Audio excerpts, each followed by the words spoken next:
Hello from Lindau, Germany. I'm Brian Malow, and this is the 72nd annual Lindau Nobel Laureate Meeting, and there are about 40 Nobel laureates and 600 young scientists from 89 countries this year, and I'm speaking to one of them.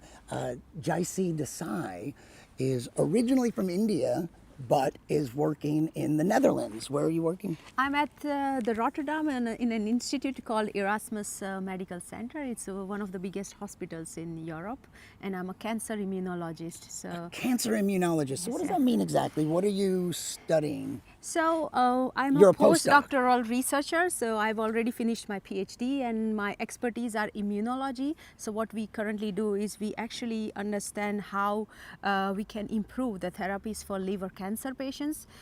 These patients unfortunately do not have any therapies, and this is like the third most cause of cancer associated mortality worldwide. So we are fortunate actually because we are based in the hospital. We can actually work with directly the patient material and the tumor samples, and my role is to really look for new immunotherapeutics for these patients. What drew you to this field? Did you always know you wanted to be a scientist, and what drew you to this field in particular? So for your first question, I think I was one of those persons. Yes, I already knew I always wanted to be scientist. So I come from India, where the trend is to either become a doctor or an engineer, and I think I knew that somewhat that I really wanted to do science because I think that it's just wonderful. Science is wonderful, I think. What do you like about science? I think just the freedom that it has to offer, also the fact that as a scientist you can be a global citizen. So science does not know country, race, religion. It is beyond all that, and I think it's just the best that you can understand the nature around you, and that was one of my motivations, and I am actually very happy that I couldn't be anything else, I think, than a scientist. And you must be particularly excited to be here. Everyone is, Yes. but you were originally accepted to attend the 2020 Yes. Nobel Laureate Meeting, but unfortunately the pandemic hit and it had to be completely virtual. And that's sort of how we first encountered each other, because there was the first Sciathon. Exactly. And you participated in that, but you've been waiting 3 years to be here. So So it's been amazing because I was accepted in 2019, but that was when I was actually like an really early career postdoc. So that was very exciting because not many know, but I also applied in 2013 as a young PhD student and I got rejected. So in principle, I have waited really 10 years to be here, but I'm happy that it happened finally through Corona. And we had this amazing online program, and I remember you from the Sciathon that we participated in, where we had to come up with a challenging project in challenging times of COVID in 48 hours, and this was also super amazing to work with like people across the world, across the different time zones. So really we worked continuously for 48 hours and came up with actually an app that would predict the vaccine, the company that would make the vaccine the first, and this was really interesting. Excellent. Now, you know what?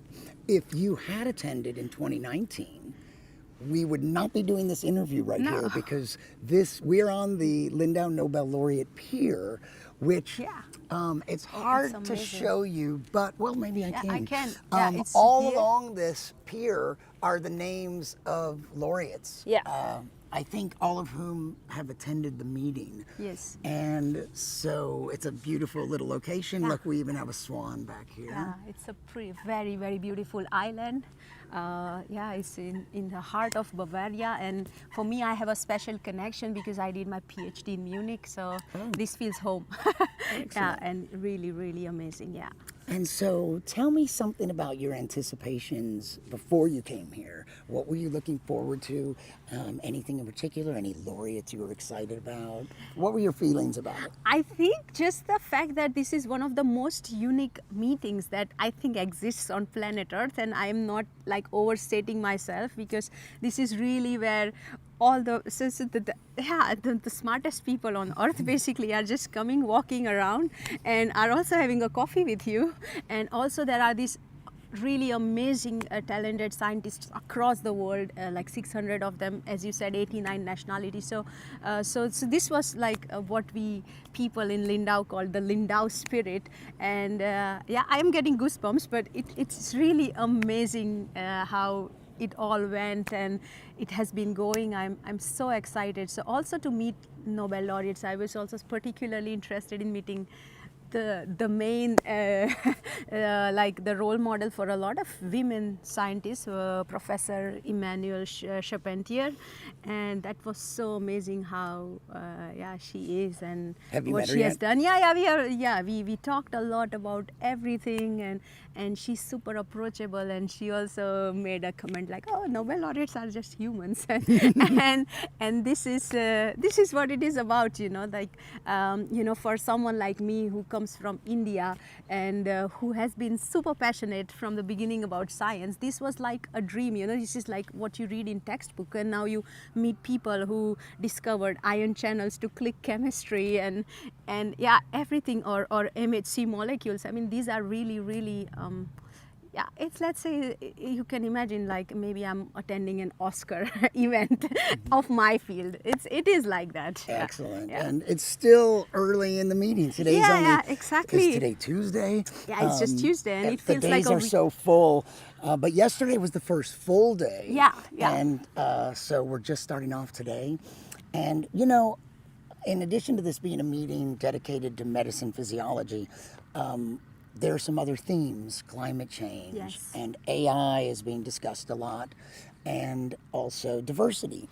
Yeah. And are these topics that are of particular interest to you? Yeah, of course. I mean, so one of the things that I want to mention is these meetings really discuss not only like a very specific subjects in science, but like kind of where humanity is going, and of course the topics like artificial intelligence, climate change, and diversity as well. Like these are really the topics of today's time, and I'm very happy to participate. So for me, for example, diversity, I'm I'm a walking example of diversity. Like someone from India, also, I mean, I do not like to be put in like these kind of boxes actually, but still, the fact that there is just a student from India who has made it to this kind of meeting, and yeah, and it is super diverse. You see also people from all different races or whatever, all different countries, and I think it is, and there are also very serious and actually important discussions going on as well. So this event is super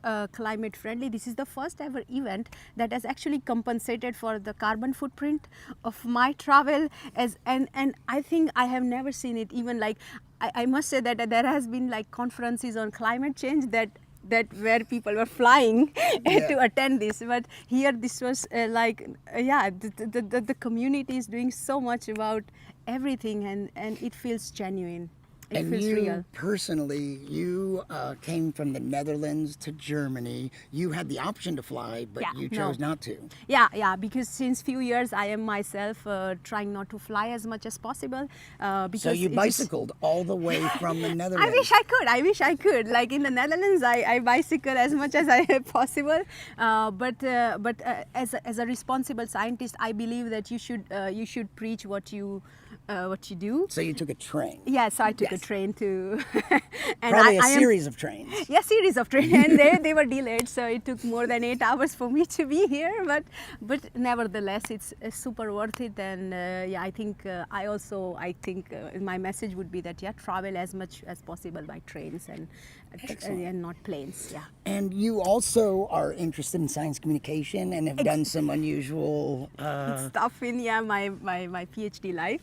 So I've done a dance your PhD like a couple of years ago, which actually I won even. Like it is a competition by the most prestigious journal Science, and in 2017 I made a video on my PhD project, and I think it has got 50,000 plus views on YouTube. Nice. And yeah, it's so I like communicating, because I think it's also moral responsibility of a scientist because at the end of the day, what we do, all the money comes from the taxpayers' pockets. So I think you should not only do responsible and sustainable science, but you should also communicate. And that's where I think I would like to compliment you, because you are a science communicator that we all look up to, and you have really done fantastic job as well. And yeah, you're just Thank you. yeah, adding that extra spirit to the Lindau you. Spirit. Yeah.